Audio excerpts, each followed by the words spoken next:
Hahaha, apa kabar sahabat artikel view? Kali ini saya akan membacakan lanjutan alur cerita kisah CO muda berpura-pura culun.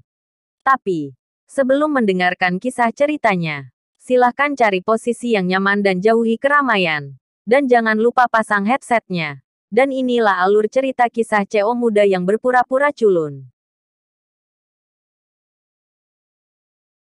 Episode 228, Kisah seorang CEO muda yang berpura-pura culun. Terlepas dari identitas, Ariel sangat terkejut dengan ini. Mungkinkah bos penjara di bawah tanah tidak takut seseorang membuat masalah dengan jahat? Di dunia ini pasti banyak orang yang penasaran dengan rahasia penjara. Jika tidak diteliti pasti akan bercampur dengan mata-mata. Misteri, mungkin ibu kota terbesar penjara geosentris, pernah kehilangan ini. Penjara di pusat bumi telah kehilangan keuntungan terbesarnya. Bagaimana mungkin bos tidak khawatir tentang aspek ini? Saudara Ariel, saya tahu apa yang Anda pikirkan, tetapi apakah Anda lupa? Apakah saya mengatakan bahwa tidak ada jalan kembali ke penjara geosentris? Rian berkata dengan senyum masam, di dunia ini, saya tidak tahu berapa banyak orang ingin melakukannya, mereka yang memahami dengan jelas rahasia penjara. Satu demi satu. Selain mengirim uang untuk membunuh, tidak ada gunanya. Tidak peduli siapa itu, tidak peduli karakter apa yang digunakan. Selama Anda pergi, jangan pikirkan lagi. Bisakah dia menjamin ini 100%? Ariel bertanya dengan cemberut. Rian mengangguk berat dan berkata, 100%, tidak pernah ada kecelakaan. Ariel menarik napas dalam-dalam. Kemampuan macam apa yang harus dimiliki untuk mencapai level ini? Tampaknya bos di balik penjara geosentris adalah karakter yang kejam. Berapa satu orang? Ariel bertanya. 100 juta dolar AS. Ini. Ariel memandang Rian dengan heran. Meskipun dia tidak peduli dengan uang, dia masih terkejut dengan jumlah seperti itu di depannya. Dikatakan bahwa bos penjara di pusat bumi kaya dan menyaingi negara, tetapi tidak ada yang tahu siapa dia, kata Rian. Berapa banyak orang yang telah memasuki penjara geosentris selama bertahun-tahun?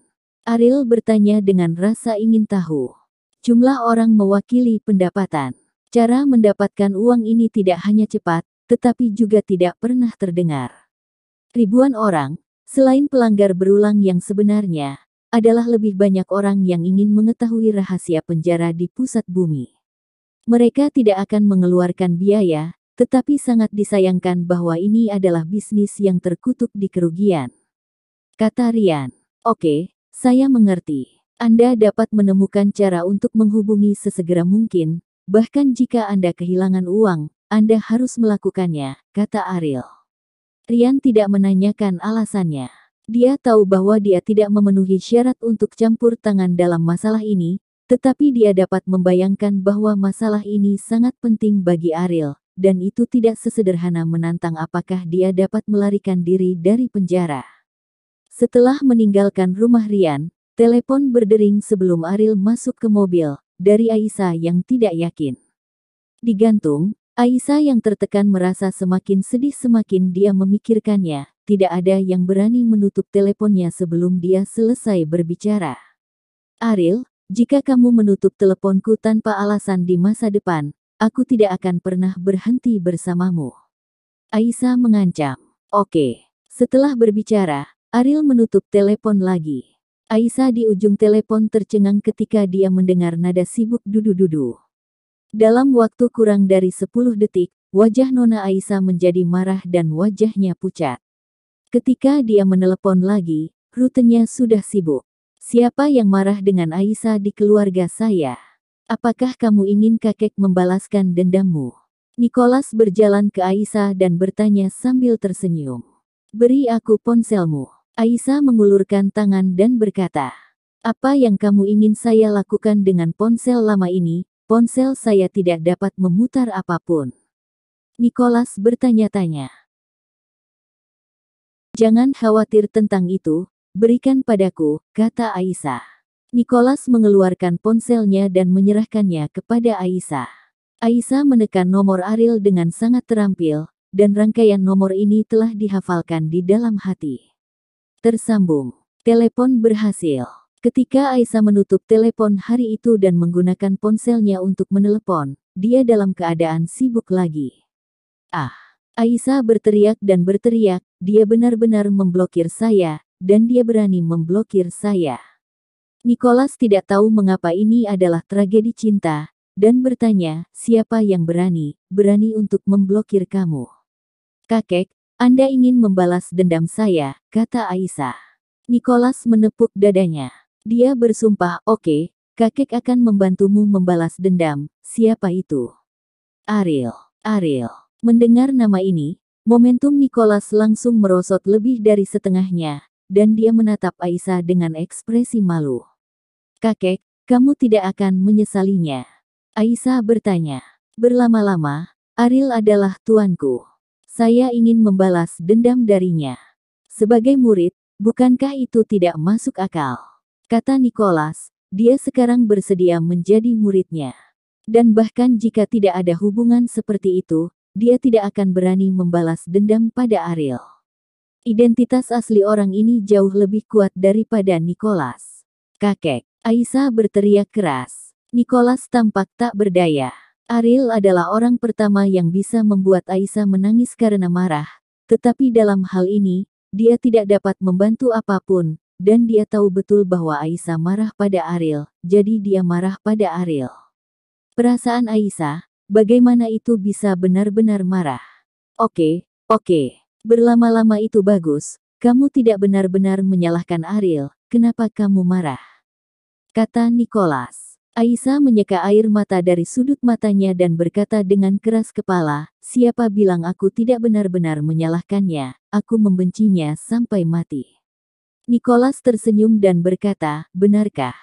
Jika Ariel muncul, apakah kamu akan memukulinya atau memarahinya? Bunuh dia sampai mati, tegur dia sampai mati. Aisyah sengaja berkata dengan tatapan galak. Siapa yang akan membunuhku? Tiba-tiba sebuah suara datang dari belakang. Aisyah sepertinya disambar petir, dan berdiri di tempat. Suara ini, Aisyah menoleh. Lalu berlari kembali dengan tatapan ngeri di kamar sendiri. Dia tidak bisa membiarkan Ariel melihat penampilannya yang malu. Tuan, Anda di sini. Nicholas berjalan ke Ariel sambil tersenyum. Muridku tidak muda lagi, biarkan guru datang kepadamu secara langsung, kata Ariel. Nicholas menjelaskan lagi dan lagi, bukankah ada masalah penting bagimu? Ada permainan catur yang menunggumu untuk berpartisipasi. Saiful memintamu untuk hadir, jadi Yoga sudah mendaftar dirimu. Ariel mengerutkan kening, dia akan meninggalkan Bandung baru-baru ini, karena orang-orang dari penjara di pusat bumi dapat muncul kapan saja. Bagaimana dia bisa menunda hal yang begitu penting untuk sebuah permainan?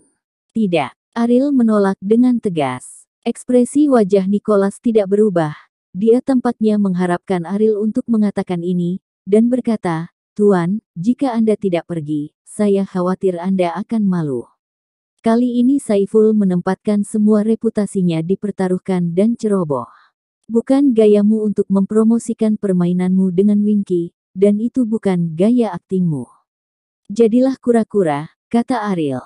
Nicholas sangat yakin bahwa Ariel akan berpartisipasi, tetapi ketika dia mendengar ini, dia segera menjadi gelisah, dan berkata, Tuan, Anda tidak boleh melakukannya, Anda bermain untuk Bandung, saya tidak tahu berapa banyak pasangan. Aku menatapmu, dan aku mendengar bahwa beberapa orang di dunia catur dengan sengaja membuat masalah, meremehkanmu, dan mengatakan banyak hal buruk. Jadi bagaimana? Jika kamu tidak bisa mengatakannya, aku tidak akan pergi, kata Ariel tegas.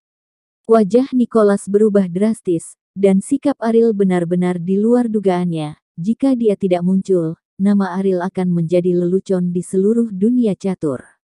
Tuan, Anda sedang memikirkannya, jangan terburu-buru membuat keputusan.